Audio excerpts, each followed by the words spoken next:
Halo sahabat Wonder Woman, bagaimana nih lebarannya? Udah keliling kemana-mana kan?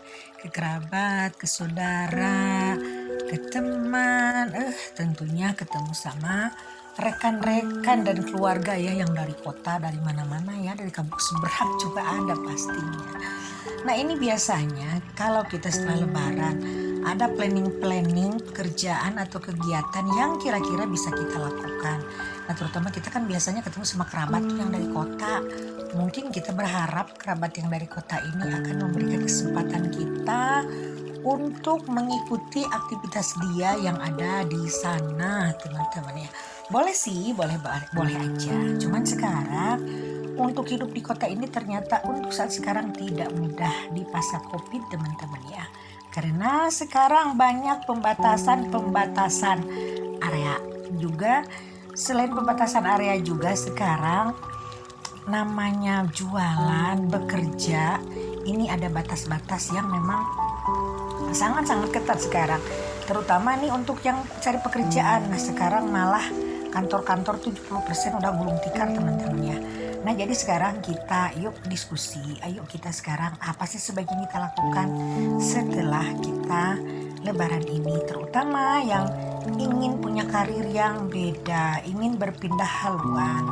Nah mungkin teman-teman ada yang ingin pindah kerja di kota. Nah ini mohon dipertimbangkan karena pekerjaan di kota ini sekarang tidak mudah, juga persaingannya sangat ketat. Nah kalau misalkan ingin kerja di kota, kita harus mempertimbangkannya matang-matang. Karena di kota ini apapun kan beli, harganya pun tidak murah. Pastinya beberapa kali lipat daripada di kampung ya. Makanan pun apapun harus beli, pipis pun, kencing pun harus beli kalau di kota gitu. Tapi kalau misalkan ada kesempatan sih nggak apa-apa.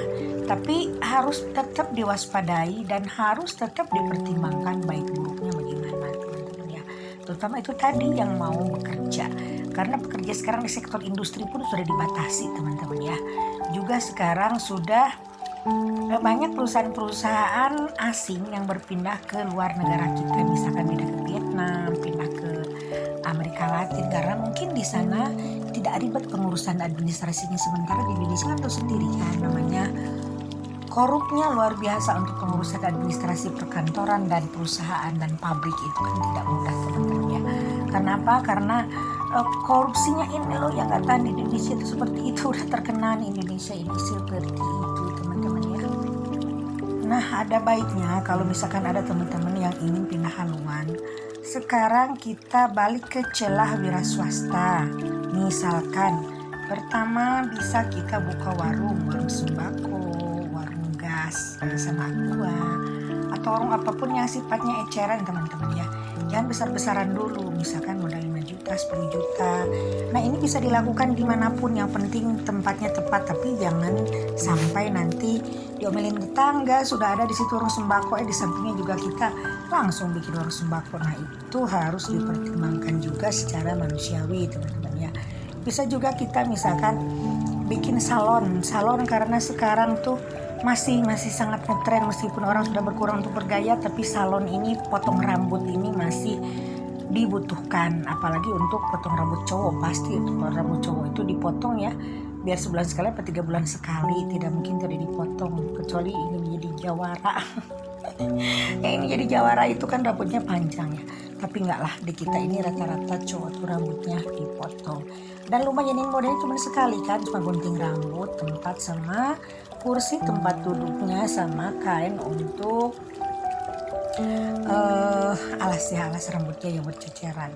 Nah ini bisa dipertimbangkan juga untuk buka salon rambut ya, salon potong rambut cewek ataupun cowok. Lalu kemudian bisa juga kita membuka jasa pencucian mobil, pencucian motor, atau bengkel mobil atau bengkel motor. Yang penting itu kerja kreatif, teman-teman. Nah ini ada satu lagi nih untuk generasi Gen Z ya, untuk Gen Z. Untuk Gen Z ini kita mulai sekarang dengan melirik cara main saham, juga bikin konten kreator. Nah ini konten kreator ini sangat bagus masa depannya, hanya terlalu banyak alasan bagi anak muda untuk memulai. Nah ayo anak muda, yuk kita mulai bikin konten kreator, mau YouTube, apakah itu misalkan mau di TikTok ataupun Instagram, dimanapun, tapi yang pasti YouTube itu lebih baik teman-teman ya. Nah itu teman-teman ya, pendapat saya mengenai kalau ingin alih profesi, nah coba dipilih profesi seperti itu. So masih banyak profesi lain terutama yang besar modalnya ya. Misalnya kita bisa menyewakan juga truk-truk yang besar tapi modalnya miliaran ya. Bisa juga membuat apartemen tapi kan modalnya besar. Ini yang kecil-kecil aja dulu teman-teman ya. Nah ini teman-teman ya, sharing dari saya, mudah-mudahan bermanfaat, mudah-mudahan bisa ambil insight-nya, mudah-mudahan kita semua sehat selalu. Bye for now.